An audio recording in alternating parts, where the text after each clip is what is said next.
Hello everyone, అందరు ఎలా ఉన్నారు? Welcome back to Vinisha's home journal. ఇవాళ క్యాటరింగ్ స్టైల్లో బంగాళదుంప తాలింపు ఎలా చేసుకోవాలో చూద్దాం. చేసుకోవడం చాలా ఈజీ, టేస్ట్ అయితే సూపర్గా వస్తుంది. దీనికోసం ముందుగా పొటాటోస్ని కట్ చేసుకొని సాల్ట్ పసుపు వేసుకొని ఒక 2 విజిల్స్ తెప్పించుకొని బాయిల్ అయితే చేసి పక్కన పెట్టుకోవాలి. ఇప్పుడు స్టవ్ ఆన్ చేసి ప్యాన్ పెట్టుకొని 2 నుంచి 3 స్పూన్లు ఆయిల్ వేసుకున్న తర్వాత ఆయిల్ బాగా హీట్ ఎక్కిన తర్వాత పోపు దినుసులు కూడా వేసుకొని అవి కూడా బాగా ఫ్రై అయిన తర్వాత కొద్దిగా కరివేపాకు, కచ్చా పచ్చగా దంచుకున్న గార్లిక్ కూడా వేసుకొని ఒకసారి కలుపుకోవాలి. ఈ తాలింపుకి కారం అంతా గ్రీన్ చిల్లీస్ నుంచే వస్తుంది కాబట్టి కారంగా ఉన్న చిల్లీస్ తీసుకోండి, లేదా చిల్లీస్ కొంచెం ఎక్కువగా యాడ్ చేసుకోండి.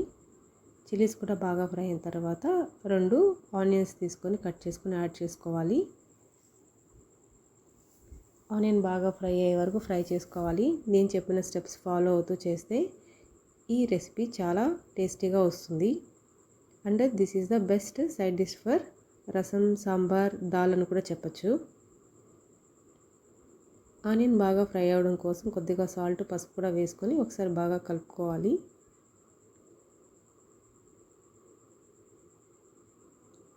పొటాటో ముందే బాయిల్ చేసి పెట్టుంటాం కాబట్టి ఆయిల్లో ఎక్కువసేపు వేగనవసరం లేదు. ఇప్పుడు ఆనియన్ బాగా ఫ్రై అయిన తర్వాత ముందే స్కిన్ తీసి పెట్టుకున్న పొటాటోస్ని కూడా లైట్గా నలుపుకొని వేసుకున్న తర్వాత ఒక 2 నుంచి 3 నిమిషాలు ఆయిల్లో ఫ్రై అయితే సరిపోతుంది.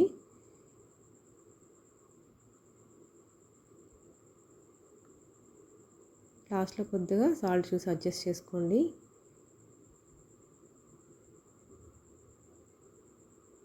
చేసుకోవడం చాలా సింపుల్, టేస్ట్ కూడా చాలా బాగుంటుంది. ఇప్పుడు లాస్ట్లో కొద్దిగా కొత్తిమీర వేసుకుంటే చాలా టేస్టీగా ఉన్న బంగాళదుంప ఫ్రై అయితే రెడీ అయిపోయినట్లే. నా వీడియోస్ మీకు నచ్చితే సబ్స్క్రైబ్ చేసి లైక్ అండ్ షేర్ కూడా చేయండి. ఇలాంటి యూస్ఫుల్ వీడియోస్ కోసం ఫాలో అవ్వడం మర్చిపోవద్దు. మీరు కూడా ట్రై చేసి ఎలా వచ్చిందో కమెంట్స్లో కమెంట్ చేయండి. ఇంకొక యూస్ఫుల్ వీడియోతో మళ్ళీ కలుద్దాం. Thanks for watching.